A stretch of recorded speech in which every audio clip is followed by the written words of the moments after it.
And a very good afternoon to the Sportsfan Radio panel, and plenty happening in sport. I thought we'd first of all look at the investigation by the Australian Human Rights Commission into gymnastics. Judge, you and I had a bit of a chat about it during the week. Your thoughts? Very interesting, Professor, but like a lot of these inquiries, ultimately not sustainable. It's not a credible report.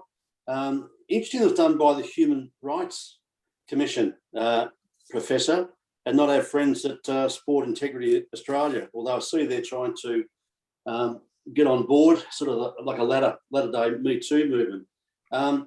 There's no doubt that gymnastics has always had problems. It is a brutal sport. In my view, it's actually an inappropriate sport for 8-year-olds to be participating in. I think the entry age is about 5, the median age is about 8, and they get out of the sport by about 14 or 15. What is that telling you about the sport? But it's a real pity that the study doesn't have the integrity, Professor, of a proper study. I think you were doing some figures on how many people participate and how many they actually interviewed. And because of that dearth of quality, we really can't take anything from the report, but no doubt the media will make a monster out of it. Yeah, the figures are that there are in excess of 300,000 participants, 77% female, 91% under 12, and there were 47 participants interviewed out of 300,000 plus. So the sample size, 0.01%. Now, whilst I accept that there are problems in the sport and they need to be highlighted, I don't think you can make some sweeping statement to say that it's rife amongst the whole of the sport on that sample. You can't. Well, Judge, in gymnastics style, could you give the report a score out of 10 and maybe a mark for the dismount? Well, if you gave it more than a 1, you'd be exaggerating, wouldn't you? It wasn't a Nadia Comaneci report, that's for sure. You'd get shot in some countries if you did a routine that was 1 out of 10. Well, look, and isn't this the problem, Professor, that it is clearly, I mean, you just look at it. The thing, if one word comes across when you watch gymnastics, it's wrong. I was talking to one commentator who said he actually follows the gymnastics around the world, and he said, the weird thing is, once the TV cameras go off, he has never seen a happy young gymnast. They're miserable. So there are clearly problems with the sport. It's just that you won't get it from this report. Some of the findings, panel. Gymnastics has a win at all costs culture. Doesn't just about every sport have that culture? Yeah, the problem is, Professor, when you're giving it to 8-year-olds, yes, they deserve a childhood. They don't deserve to be treated like automatons. And puberty, yeah. Yep. I agree, because there's obviously the younger you are when you're exposed to that culture, the more risk there is that it will affect you psychologically. Yes. The sport has enabled a culture of physical, emotional and sexual abuse. Now, there's a lot packed up in that sentence, Judge. Absolutely. Like I saw from the report of some of the stories, and by definition, there are only a few stories, the fat shaming of a 9-year-old who was fat shamed, who was something like 20 kilograms. But that sort of stuff happens, and you just imagine that it will happen. But then it's packed up with sexual abuse. Well, then the red lights start flashing like all crazy, and then hang on, this is bad. The fat shaming and the win at all costs. This is illegal, and it's, in my opinion, you can't get much more illegal than sexual abuse of minors. Where's the outrage about that? Where's, in fact, Professor, the proof about that? Because that should be setting alarm bells off enormously. Well, hopefully what's been reported to the AHRC. The AHRC will pass those reports on to the police. Interesting. If that happens, what about the confidentiality of the discussions? Is the Human Rights Commission, not that anybody's really heard of the Human Rights Commission, who are they? And why were they investigating this, since we have this government organisation called Sport Integrity Australia? So I'm not sure, Professor. I'm just not sure that it will get the attention that it needs. It's a great media headline, but I'm just not sure it's going to get the proper attention. Now, Gymnastics Australia, as you could expect, went running for cover once the report was released. You'll be pleased to know, Judge, that they unreservedly apologised to any athletes and family members who experienced any form of abuse. Yep, that's the modern day get out of jail card, Professor. You just apologise to anybody for anything that may have happened to anybody at any time in the last, I don't know, let's just say 30 years, and we're truly, deeply sorry. I hate those kinds of apologies. They're not an apology. They're not sorry for anything, and if they are sorry, well, they're the ones who were there during the time. You would have to think that they're culpable. Are they going to say, we are prepared to be sued, the address of our lawyers is here, and they'll accept service of process, because clearly we've stuffed up. We've sat by whilst there's been physical and sexual abuse of children, just about the worst thing that you could possibly do as humans, and certainly as an organisation. We look forward to your writs. Paul, you know all about it. Well, it's a pro forma apology, much like when people leave a firm or wherever. I've had a great time here. I've made some great friends, and I'll stay in touch. You never hear from them again. It's like it's a pro forma farewell speech. It doesn't mean a thing. That's right, and nobody accepts it or believes it. Or the standard Aussie male wedding speech. She's a top chick, drink up and get pissed. It's like, wow, glad I spent $150 on the present. Feel like I know the two of you. You know?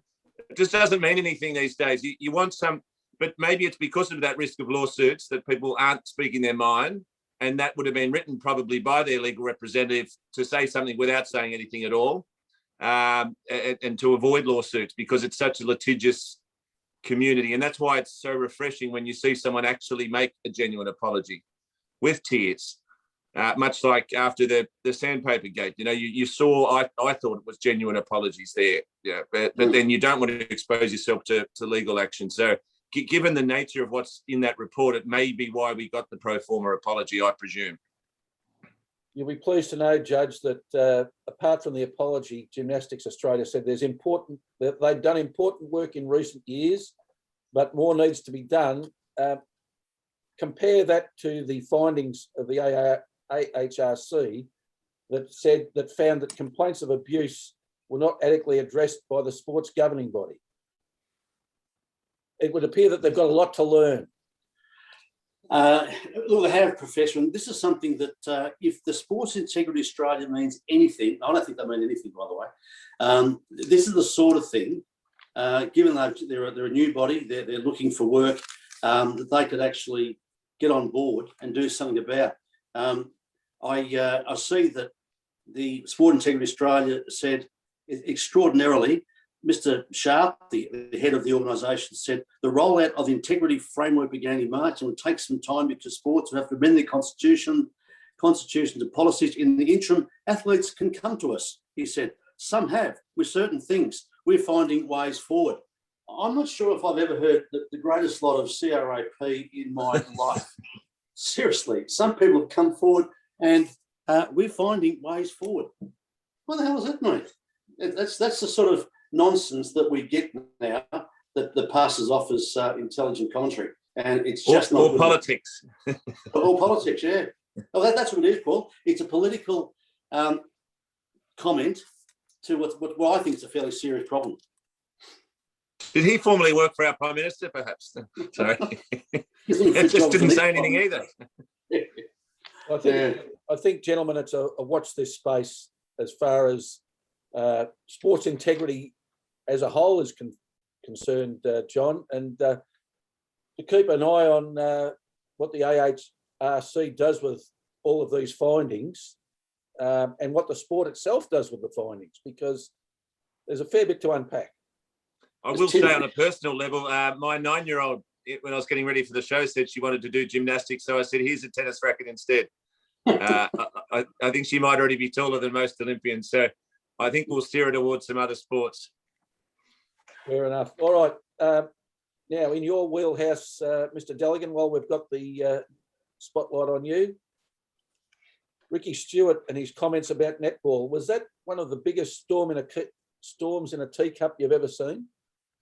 Well, it is. And I did want to say the exact comment was, if I can't have tough conversations with my players, I might as well coach netball. I have some friends who play pretty high-level netball, and I've seen some games. I haven't seen more C-bombs drop since Rodney Roode was on stage. There really is some rough talk on the netball courts, and I thought he picked a strange sport, but he shouldn't be denigrating any other sports. He should know that that's the sort of thing in this day and age. You don't make comments like that. Netball is an incredibly tough sport. The way that they have to pivot on their knees and ankles have one of the highest rates of injuries of any sport in the world, for that reason, that momentum would mean you should continue moving when you land, much like in basketball. But in netball, you've got to stop on a dime, and it's a tough sport, and there's a lot of chat out there that's not family friendly, if you know what I mean.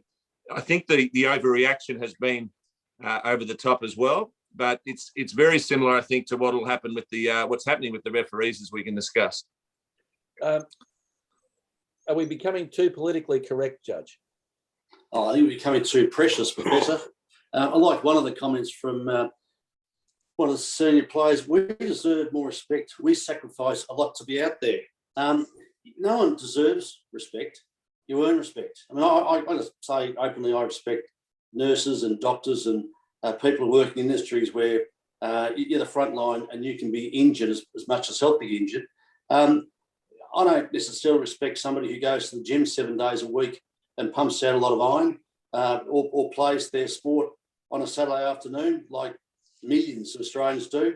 They play at an elite level, but you can't deserve respect. So all this nonsense about how dare you criticise our game and by implication criticise us, it was a throwaway comment.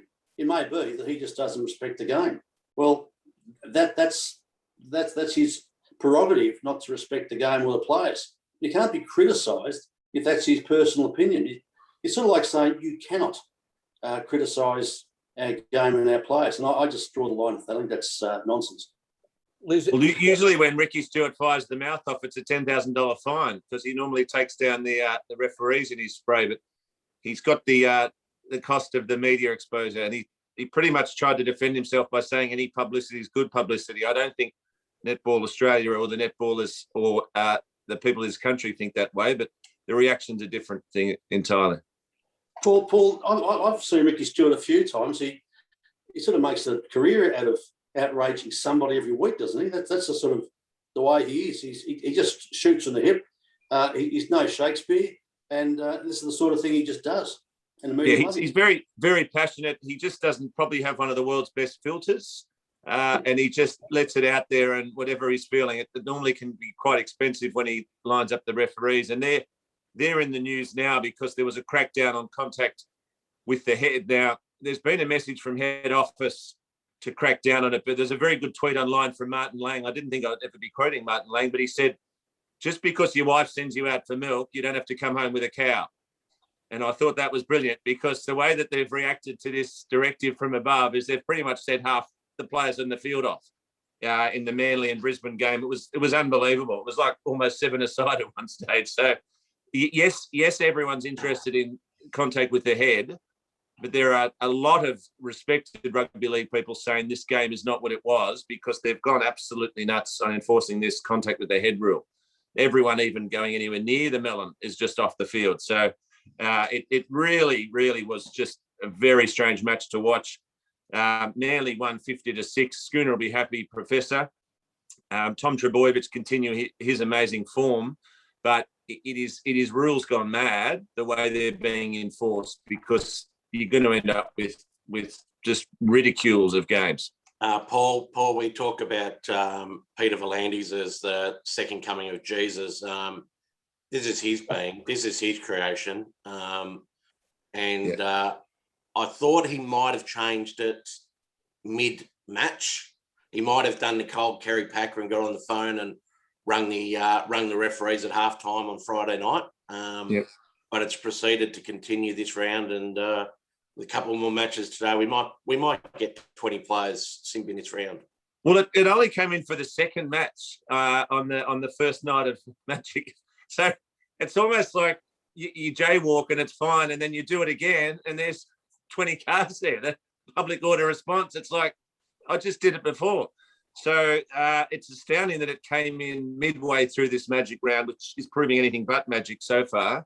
It's a shame that the talk isn't about the great rugby league that's being played. It's incredibly unfair, particularly on underdogs, when they have their players sent off, because it turns a close game into a debacle. And no one wants that. We all want to protect the head, but this is a rare occasion that I'll say V'landys is making rules on the run. And he might have copped one to the head, I think, because it's just gone mad. And the referees are doing what they've been asked to do, the strict letter of the law, but there needs to be some common sense used by these referees.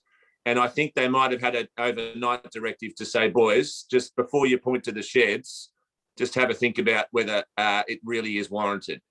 Paul, the other night, I think there was a sin binning for three penalties, or what they deem to be penalties, within 9 tackles. Now, I think they were waived as penalties, or they might have been 6 again. Obstructing the ruck, yeah. And that one was sort of, well, that was just no warning. It was sort of, you're off. Normally they give a bit of a warning to say, next one that does it goes to the bin, whereas the other night it was just have 10. Yeah. It might have happened to me in pubs on occasions. You'd like a bit of it, just calm down, you're talking too much, or rather than just that the bouncers arrive. You'd like to be at least told, just settle down. You're a bit rowdy. Just have a glass of water, and then you can have another beer after that. So I think we've all been there, but it's taking away, as you said, it's taking away from Magic round, and I must say the commentary on Friday night with Andrew Voss, I think it was, who said that this is Magic, every player was Magic. He is a pain in the ass, that bloke. Like, just call the game. The game sells itself. You don't need to, And as much as it was a 50-6 win, next it wasn't a bad game. The skills on display. Yeah. No, it was the first try that Manly showing some great form. Yeah. So, Paul, can I just ask, Paul, this directive, has this just come seriously from V'landys, or who's in charge at the NRL on these sort of decisions? There was obviously a concern about damage to the head, and it's the topic at the moment, concussion in sports. So V'landys, unfortunately, has gone into Napoleon mode and just thought, well, I'll stamp it out, and I'll order all referees, anyone that goes anywhere near the scone is off. But I meant just to respond to Coutta there with Voss, the caller. Every week he comes up with, this is unbelievable, or this, you couldn't script this. It happened last week. It is believable. It's just everything seems to be unbelievable, and you couldn't make this up. Well, that just happened. That's obviously. It's so we're not in an alternate universe. You could make it up because you've just watched it. You know? All right, now Paul, I've got a question for you. The round's not finished yet. There's already been 10 sin bins. When was the last time in a round you can recollect 10 sin bins for a whole round? Well, I'll go back. We talked about Tommy Raudonikis, his passing. To get sent off in that era, you'd have to pretty much kill someone. And even then, they'd probably just say, get on with it. And they'd take the bloke off on one of those stretches. So I can never recall it. And someone, Trent Robinson, who speaks quite well, coach of the Roosters, said, just calm down, everyone. The game's not over. We haven't lost the game we love. There'll be a balance. So clearly there's going to be an equilibrium somewhere between blokes allowed to whack people and get away with it in the head and where we're at now, which is paranoia and everyone's off. So I think if you watch the rest of this Magic round closely, it won't be as stringently enforced. I'd be surprised if there's more blokes just going off left, right and centre. I pretty sure there would have been some overnight discussions between Peter Volandis and the referees.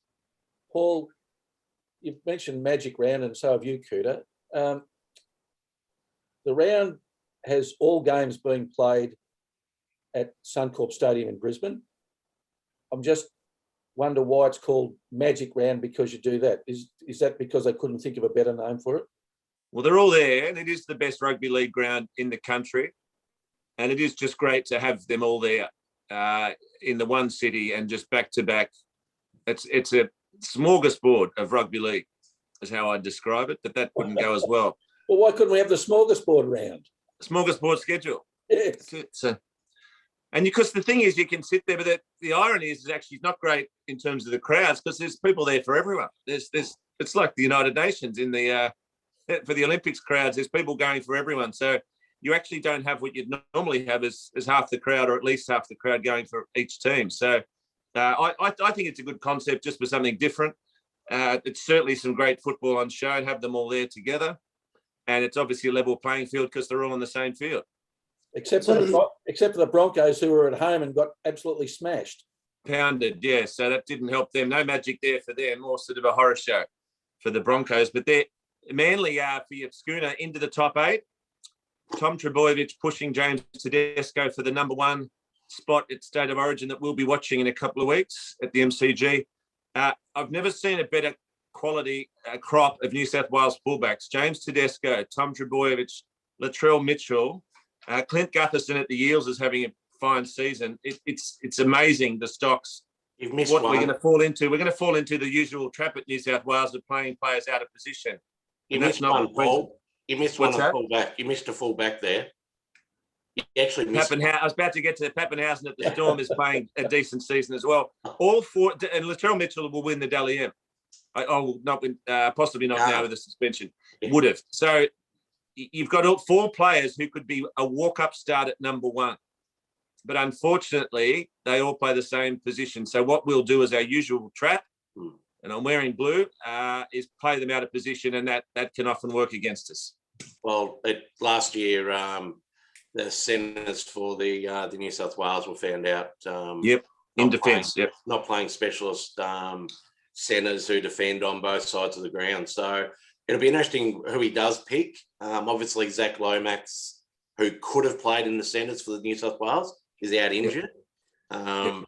So I think the cupboard's a bit bare there, Paul. So he may have to play some players out of position. The interesting one, and you haven't mentioned it yet, Adam Reynolds signing for the Broncos this week, would only get a 1-year contract at the Rabbitohs because of salary cap pressure. Now, no, I've said a fair bit about that on the shows. I said, to use another Napoleon analogy, you don't have Napoleon on a battle-by-battle deal. You should have locked him in as the leader of the army, which he is. He is our general, and it will affect our season to the point where I don't think we'll now win the comp. He's signed with the Broncos on a 3-year deal. The Sharks, who interestingly we played and beat, we weren't great last night, but we won. The Sharks weren't too bad. Andrew Fafita returned, and I tell you, I haven't seen a worse haircut since Joe Exotic. It was, if you've got to check this haircut out to believe it. I wouldn't say it to his face because he's 110 kilograms, but it's a shocking haircut from Fafita. Adam Reynolds is an enormous loss to the Rabbitohs. I've met 100 people over my life that said they grew up across the road from Redfern Oval, our spiritual home. This guy actually did. He's been with us since he was about 8. He's our general. And what they wanted him to do is back yourself John Sutton style and just play year by year. Bad move, and he's gone. And I don't think that we're going to replace him. Our premiership window will slam shut when he takes that Rabbitohs jersey off. I'll say it as simple as that. So I'm stunned that they didn't try and get him at least to stay for 2 and then with a year in maybe even his favour, if not the club. So it's unbelievable that a premiership leading team, a premiership potential team could let their general go like that. I don't care what the salary cap holds. You hold on to your general. Professor, we've obviously seen it at Melbourne with the way we treated some of our players over the years and shafted them, and it means it led to some pretty poor culture over the years. So hopefully for the Rabbitohs, that doesn't happen. But the other thing with your Rabbitohs, Paul, is Wayne Bennett talking up Brisbane. Like I don't know with Wayne, he's talking about maybe going back to Brisbane and the like, or coaching the new team or whatever it is. He's a strange cat, Wayne, isn't he? He got Reynolds over the line, but it's nothing too unethical about that, because the Rabbitohs were saying we want him for 1 year. I guess you could say the coach should talk him into the 1 year deal. This is a guy like me with a young family. He's got to look after his family. If he's only offered 1 year, I think Reynolds is entitled to the security of the 3 year deal. So Wayne Bennett assisting him to go to another club, it's in the players' interest, and that's Wayne Bennett's best skill has always been I'm about the players as opposed to the club. Now take that the way it is, but that might be why the players play for Wayne Bennett, and they do. He is looking for probably to be the head coach of that Brisbane team. The NRL has opened expressions of interest. You've got 3 candidates: the Redcliffe Dolphins, the Brisbane Jets, or the one that I think will get the nod are the Brisbane Firehawks, and they're all set up, and they've got Shane Richardson who's running their bid. Very nice logo, actually, not too far off your hat there, Coutta. The Firehawks logo, and Shane Richardson running it. They're already Brisbane Easts, and they were known as the Tigers, but that's obviously out. So they've gone with Firehawks. And in Aboriginal mythology, that's a bird that spreads fire for your controlled burning, if you don't mind. So I don't know, it might be a bit much for some rugby league types, but I don't mind the mascot there, the Firehawks. Paul, is Brisbane, was East the feeder team for the Melbourne Storm, or am I thinking of another? Yeah, I think they were. Yep. So they're obviously already set up in the Brisbane competition. Yep. Redcliffe saying that we're not going to impinge on the Brisbane market because Redcliffe's north of Brisbane. Then you've got the Brisbane Jets, which is Ipswich, and that's not strictly centre of Brisbane either. And that's a great rugby league breeding ground, Ipswich. Cameron Smith's, your Walters, your Walker's brothers as well, the father of Sam Walker at the Roosters. So there's 3 compelling bids, and one of them will get the nod. Paul, I've just checked. A firehawk is actually a bird, and there are 3 in Australia that do this. They take burning branches and take them elsewhere and start a fire. So that tells you they'll be disruptors. There you go. So controlled burning, and that's how we learned about fire from our Aboriginal heritage, is the controlled burning. So there you go. Yeah. So they'll be disruptive. You can say that about them, which sounds a good idea. Great name. Well, Peter Volandis will approve that. Yeah, that's right. Disruptor in general. Now, Paul, the Bulldogs only just went down to the Raiders. Anything to take out of that for this Bulldog supporters' heart? Not a lot, because when the game was on the line, the Raiders only had 11 players, and last time I checked, you're supposed to have 13. So it was good that you scored 18 points, which is a lot more than you have been doing lately. Some of your players played okay, but you just cannot wait for next year. Sorry, Professor. I always tell it how it is. You're going to need some firepower, and you've got it on the way in Burton from the Panthers. I did want to mention the Panthers. They're unbelievable. They are conceding 6.6 points a game. I'll try and put that in AFL speak. It's probably like conceding about 30 points in a game maximum. And they've only allowed 18 points once. They've won 25 of their last 6, the Panthers. If you want a premiership favourite, you've got one right there. And one of their best players, Burton, is coming to the Dogs, and Adokar from the Storm. You need a hooker, though, and that's where Brandon Smith from the Storm, I think Barrett should continue his cafe conversations with him, because you really need some firepower there. You should have beaten those Raiders with those men down, but at least you got the points on the board, 18 points, if not the win. All right, today's games, Paul. 3 games at Suncorp, so it'll be a huge day for rugby fans. All magic. Yes. 2:50, Warriors playing Eels. Who'll win that one and why? I was going to say, more magic than that 8-hour Harry Potter musical. 8 hours, it's a lot of wizards. Anyway, so I think that the Warriors will probably lose that one. The Eels have just re-signed their halfback, which we didn't do at the Rabbitohs, Mitchell Moses. Brad Arthur's giving his son a debut. I don't think it's nepotism. It's just due to players being out. Jacob Arthur, his name is. He's 18 years old. He can play the game. But I think it'll be closer than people expect. But the Eels are flying. much like one of those firehawks with the burning branch. So I think the Eels should win that, say 18. Actually, it'll be higher scoring, 28-16. I'll have the Eels winning that. And then 5:05, the Storm playing the Dragons. Storm are missing many players. You got Brandon Smith suspended, Harry Grant, the hooker's out, Munster's injured, Pappenhausen's out. I looked at the price and I thought it should be about $1.50. That $1.15, the Storm, which surprises me. Our regular listener, Kevin Yap, doesn't like when I tip the Dragons because they lose. The Storm should win, but gee, they've got some players out of position, but they should be too good for the Dragons today in Magic Round 2. Should we be having a dabble on the Dragon player that usually scores a try? Don't be a nufty. McDuffie, he got back on there last week. So I'm running a lot better than those stock market predictors, in the back of the newspaper. So if you had been betting on Matt Duffy to score each week, you'd be thanking me. Oh. I don't know if you'll score today, though, against that Storm defence. So I wouldn't suggest it today for the punters. And what do you think the final score will be? I think it'll be probably tight with that Storm team that doesn't have the explosiveness, but the Dragons are going to be kept under locks and key by the Storm defence. 18-10, the Storm. And then I'm looking forward to watching the Panthers in the last game of the night. What time's that, Professor? 7:25. You could literally watch 6 straight hours of football if you didn't have 3 kids sitting behind you, having to entertain them for the day. But I can't wait. I think that the Panthers will be obviously too strong for the Titans. Titans won last week. $8 they are today, though. I wouldn't be suggesting you rush off and get any of that action. The Panthers are brilliant to watch.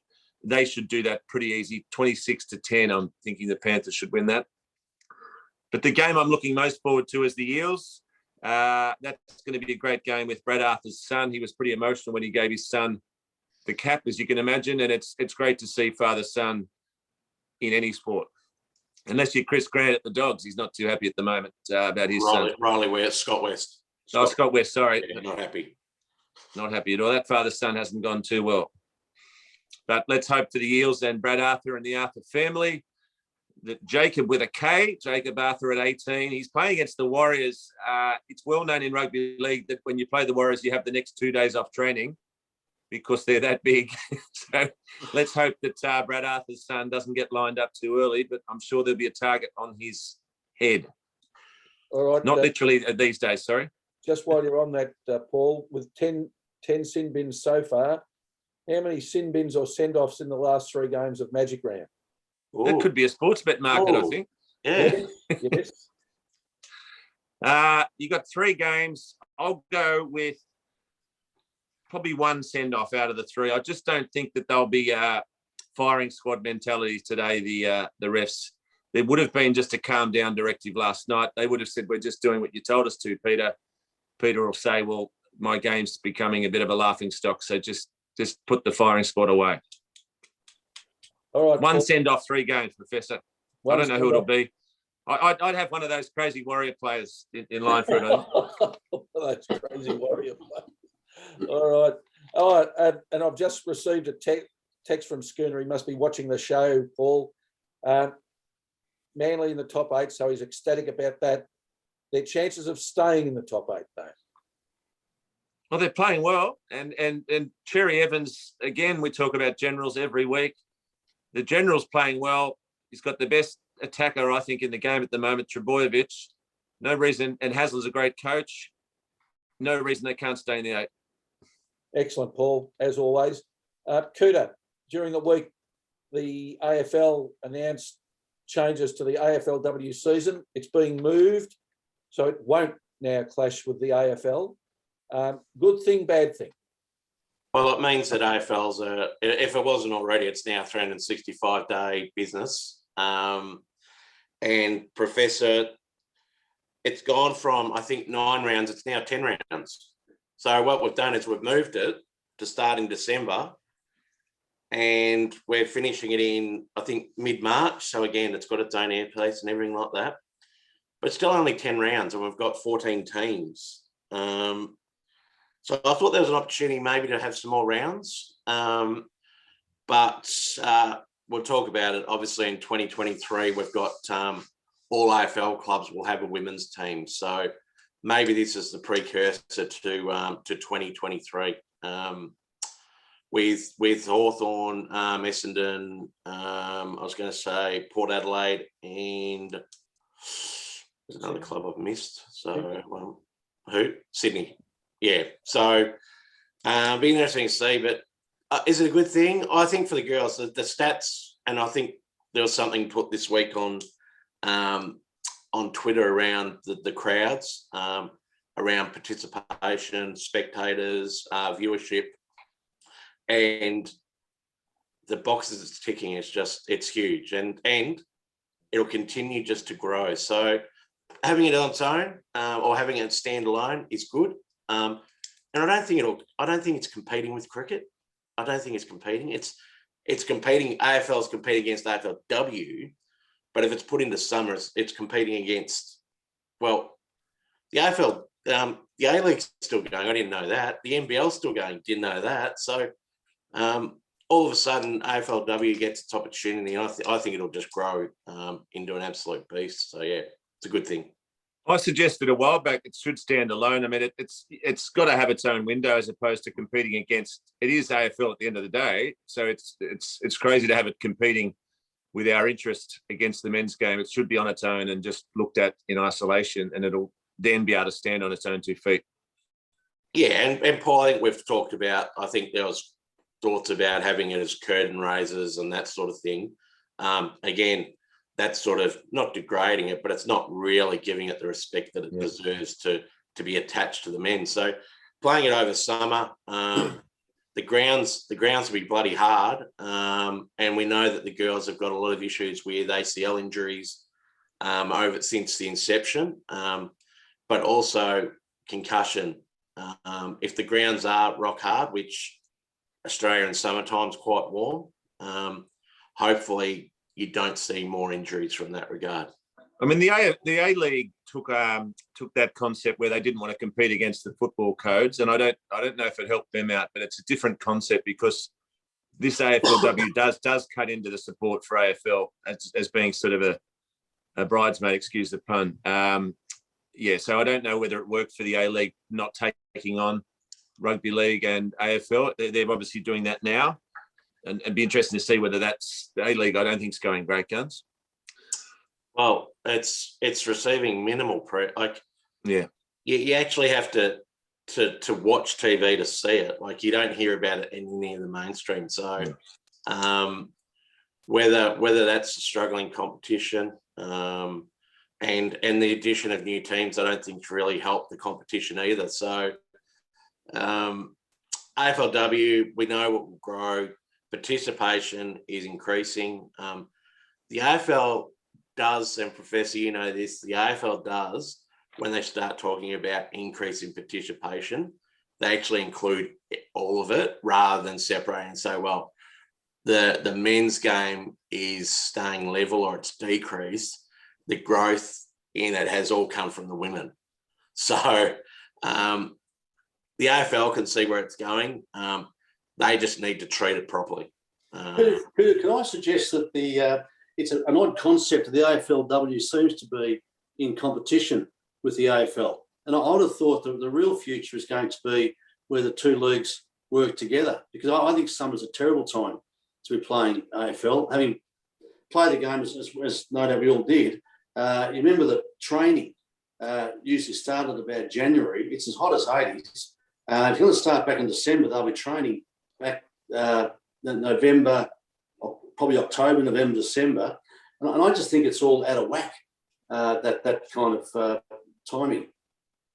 Well, one positive, though, will be in the media. I have said this, that they probably aren't allowed to distinguish. So you read that the Demons beat the Pies, and you think, oh, that's a surprise, or whatever the outcome was. And then you read it's the women's game. So at least when the press are covering the event, they won't have to worry about not distinguishing between the women's and the men's games, and readers not knowing when you read a headline which code it refers to, or which form of the code it refers to.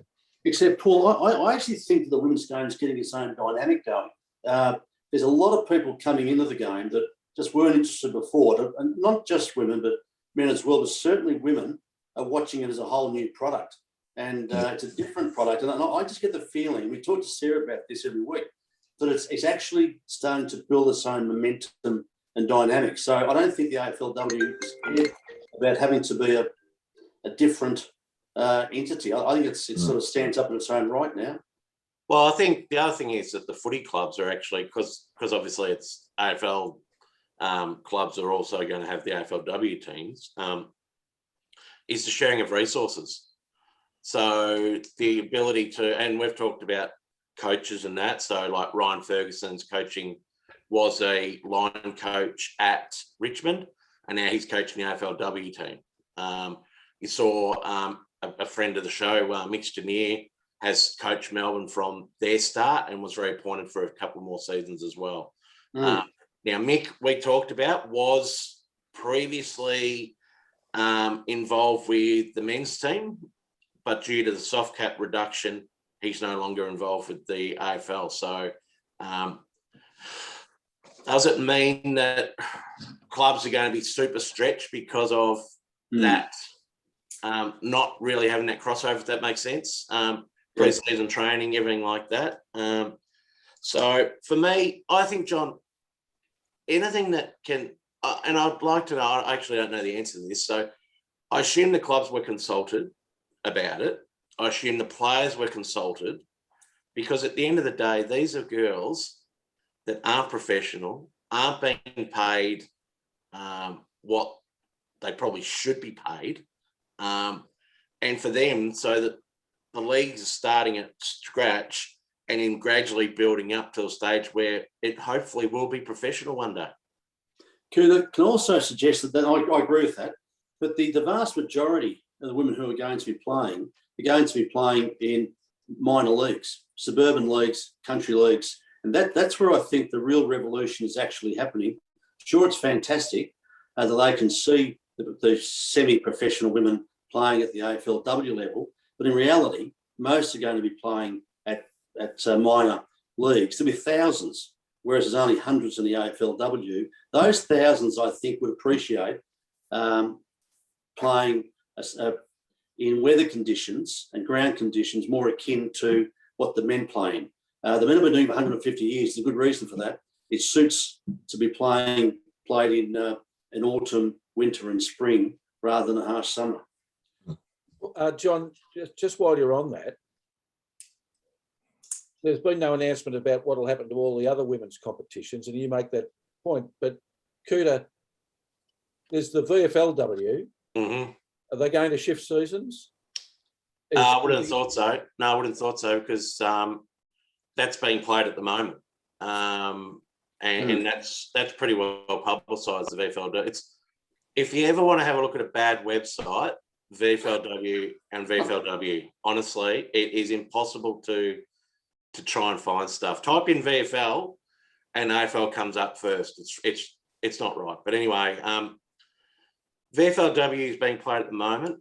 You've got say your Darabins and you've got your Caseys and all these sorts of clubs. And a lot of the girls that play AFLW actually do play in the VFLW as well. And they may not play for their club, Professor. They may play for a different club, but they do play it. So a lot of the girls are playing footy all year round anyway. Judge, what do you think of this comment from Nicole Livingston, who was one of the few things she said at the press conference the other day, that the AFLW is the biggest single employer of sportswomen in Australia? See, say that again. AFLW is the biggest single employer of sportswomen in Australia. Define employer.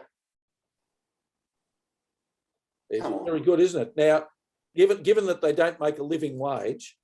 Yeah. How do you call it employment? So I'm assuming that she's also referring to players, but also all the staff at the clubs. I'm assuming. That would be correct, Coutta. That sort of smacks as that definition of employed in Australia. If you're working 1 hour a week, you're considered employed. Don't go off the unemployment stats. Come on, Professor. That's up there with the gymnastics study. why would she even need to say that? Like, because I suspect that as in most, it seems to be in most things, the AFL dictate everything that goes on with the AFLW. And that's a stat that's been said, it's got to be said, so you go ahead and say it. I think Nicole Livingston is going to come out of this whole gig and say, I'm glad I'm out of that whirlpool. That's just crazy stuff.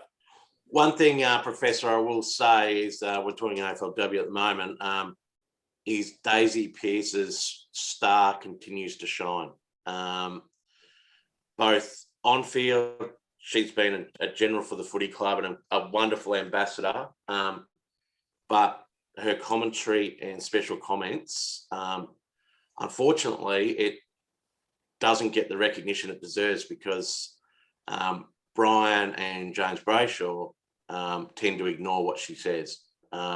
Yes, because they don't understand. They don't understand it. That's why. Yeah, and she's got such a good feel for the game. So you'll start seeing, I imagine, you'll start seeing more of the AFLW women becoming involved with commentary because they actually understand the game. They want to know about the game and they learn the game rather than histrionics and trying to make a quote like Paul said before about Voss. That's about them. Whereas with Daisy, she actually watches the game and actually can analyse it and provide the viewer with some actual like commentary around the game. I agree, Coutta. Since you use the word analyse, I'm really big on analysis. David King does this on Fox quite well, I think, that they actually don't go on and on about the stats and how many behind 90 degree balls or whatever, all of that nonsense they go with. Analyse the game. And I get from Daisy Pearce that she actually analysed the game, which is, I think, is the way the game is going to be commentated on in the future. And that, as you say, BT wouldn't understand that.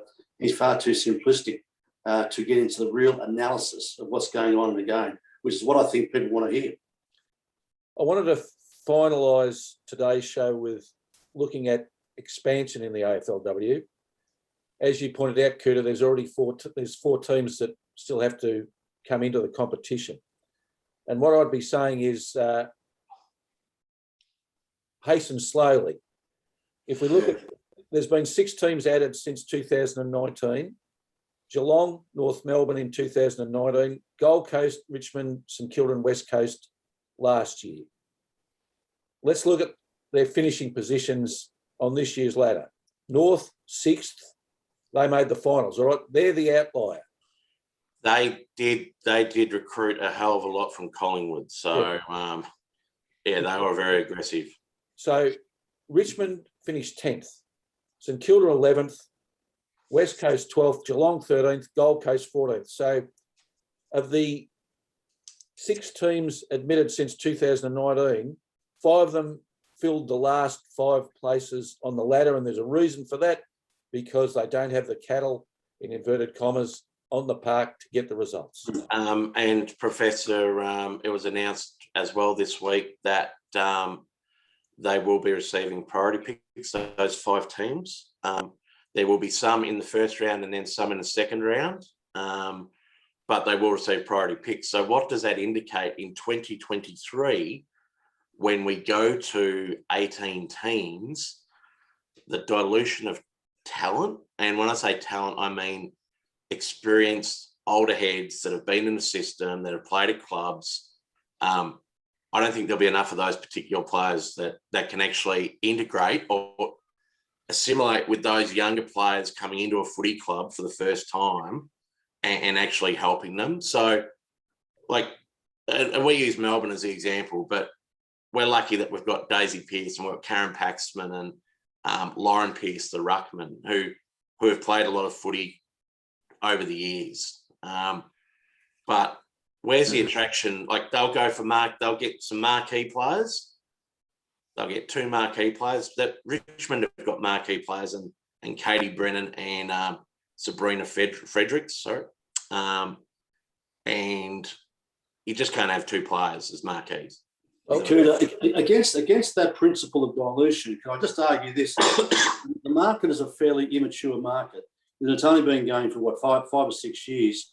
In 2 years' time, what is happening is there's a rapid expansion of younger players, 12, 13, 14, at the time when this league started, who will then be 18, 19, 20. So there are, in fact, a lot of better players coming through the system, an exponential number, because, as I say, it's a fairly new market. It hasn't been going for 100 years like the men's game has gone. So I think that dilution problem will become less of an issue than you would otherwise think because of the apparent immaturity or relative immaturity, of the two markets.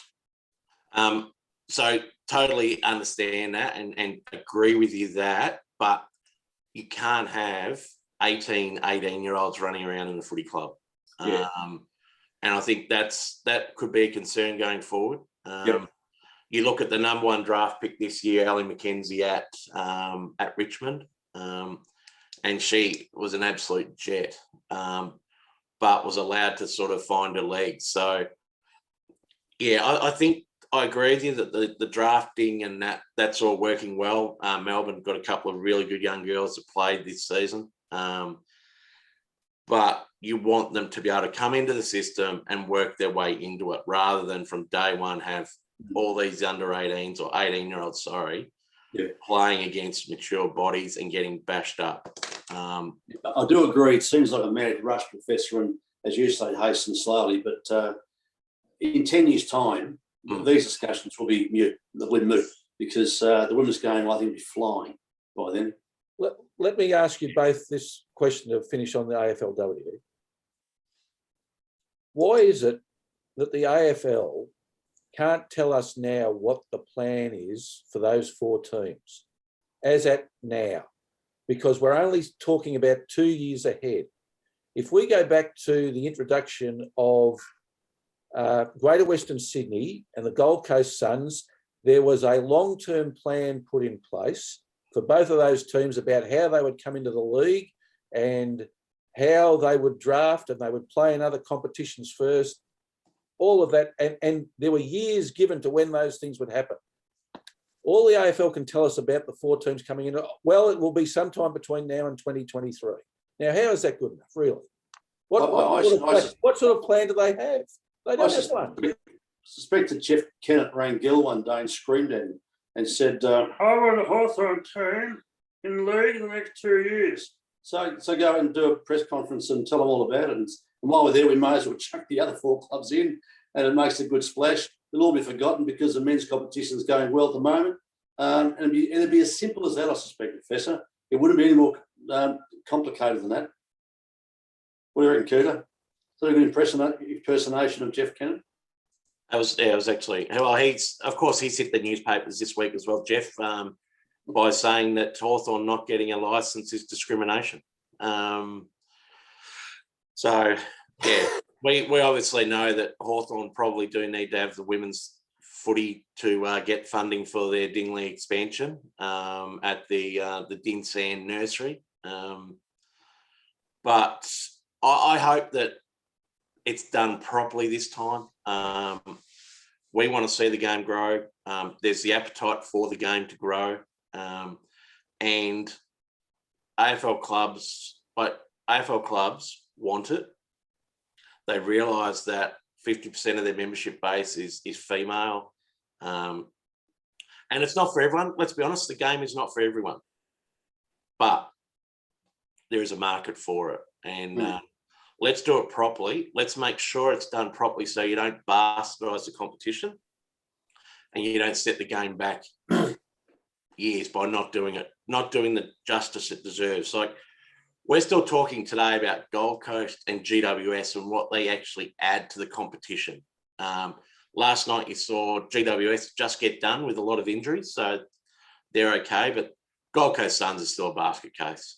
You can talk about the on-field talent that they've got, but to lose by over 10 goals last night to Brisbane, they would be disappointed with that, I would have thought. And it's...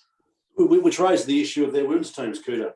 If their men's teams are basket cases, how are the women's teams going to fare in an 18-team competition? Yeah, good point, Yeah. John. All right. Well, thank you, gentlemen. Before we go, I've got the geldings tips for Bendigo races today. He says race 7, horse 12, Sugartown, trained by Danny O'Brien, to be on that one. And in race 8, horse 8, and he made a point here of he doesn't know how this horse's name got past the censors, King Dick. He's pretty subtle. Yeah, very subtle. So there are his selections for today. And Professor, how did Drop the Mic go the other day? I forgot to ask you, sorry. Scratched. Right. Yes. Saving it for bigger events or? They're saving it for something. I don't know what. Thanks, John, for making yourself available whilst up in the very sunny areas of Queensland. And Coutta, thank you too for under duress making yourself available. Well done, Coutta. Thank you. Yeah, no, it's a pleasure to be here. It's probably got me going today, boys. So it's a big day of as Paul said, it's a big day of rugby league and there's footy games as well. So Professor, you have a great day at the G and hopefully we can deliver. Yeah, hopefully. Very good afternoon, gentlemen. See you guys.